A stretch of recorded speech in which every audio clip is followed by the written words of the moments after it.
En 1977, des femmes revendiquent le droit à la contraception et le pouvoir de décider pour elles-mêmes.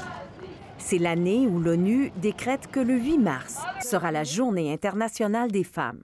Mais bien avant, des organisations se sont donné une journée annuelle pour manifester et revendiquer le droit de vote ou le droit au travail dans des conditions acceptables. Elles étaient littéralement enchaînées à leur machine à coudre. Donc, si on part de là, on peut dire qu'il y a des progrès quand même phénoménaux qui ont été faits de façon très inégale. Les femmes ont encore des gains importants à faire, selon le bilan que dresse cette professeure de l'UQAM. Il y a de la sécurité qui demeure un enjeu assez important, violence faite aux femmes, où il y a encore des problèmes quand même, où on se classe assez milieu de peloton. Là. On n'est pas des premiers de classe, là, si on se compare à l'Ontario ou si on se compare à la Colombie-Britannique.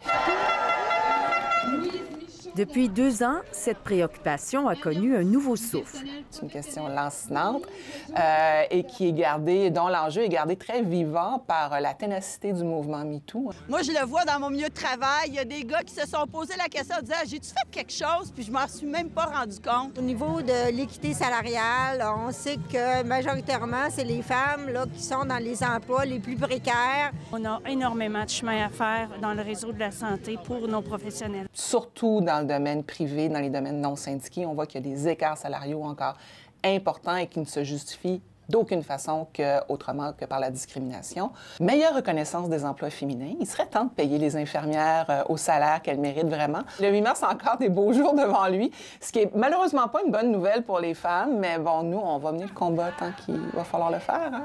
Salaire décent! L'écart salarial entre les hommes et les femmes est de 13 % au Québec. Ici Anne-Louise Despatie, Radio-Canada, Montréal.